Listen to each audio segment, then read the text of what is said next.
beautiful Redstone creations.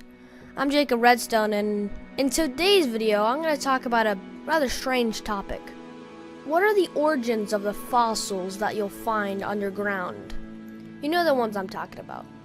The ones that you can dig up in swamps and in deserts. I always wondered what they were.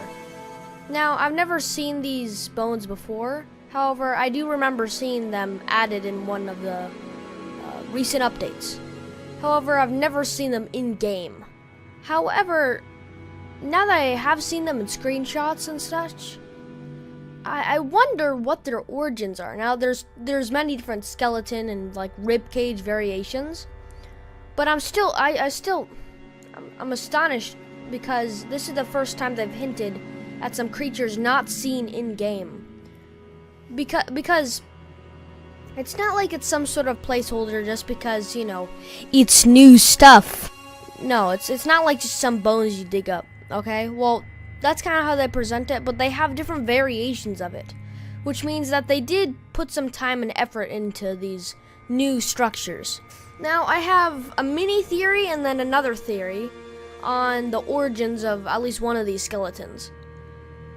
So the first one is the giant zombie. Now that one's pretty easy simply because, I don't know, they're the biggest thing in the game. Well, ghasts are, I think, the biggest, but they're the second biggest. As well as they're the biggest humanoid form, basically. So it could point to them, especially since they're not around anymore, and were only around in the early stages of Minecraft. You know, back when it looked different, when the grass was literally greener. But my main theory is they could be skeletons of the precursors. Now, I'll call them precursors just because it kind of sounds cool, but when I'm talking about the precursors, I'm talking about those two beings that are speaking to you at the end of the game when you beat the Ender Dragon and you go inside the portal. Now, here's my evidence for that. When we think, we'll think generally not in pictures, but in our own language, right? Which means these creatures probably speak English. Which means they have to have a specific skull. Now, we've never seen the anatomy of, like, a Minecrafter.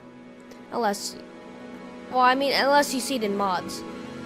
But that means they have to have a specific skull, probably shaped like ours. Now, there is one skull that seems to be humanoid.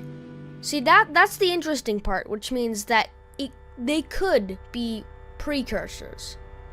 Another thing, too, is that you never see these speakers in-game, which means that there's probably very few of them, or they're in hiding.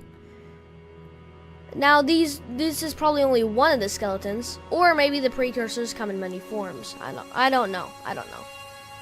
Another thing, too, is that it knows what level you are, like some sort of mental level, because it says the player's at a higher level now.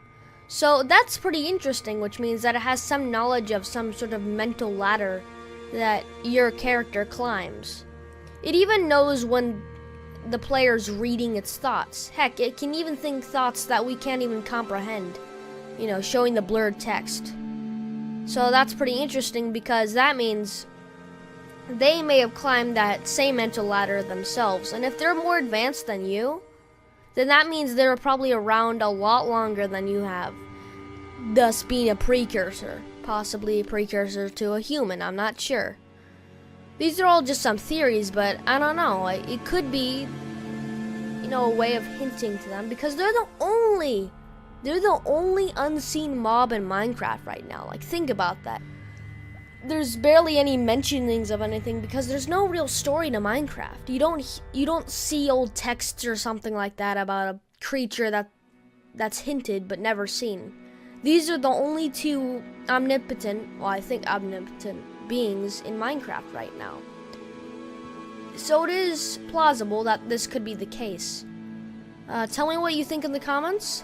Jacob Redstone, out.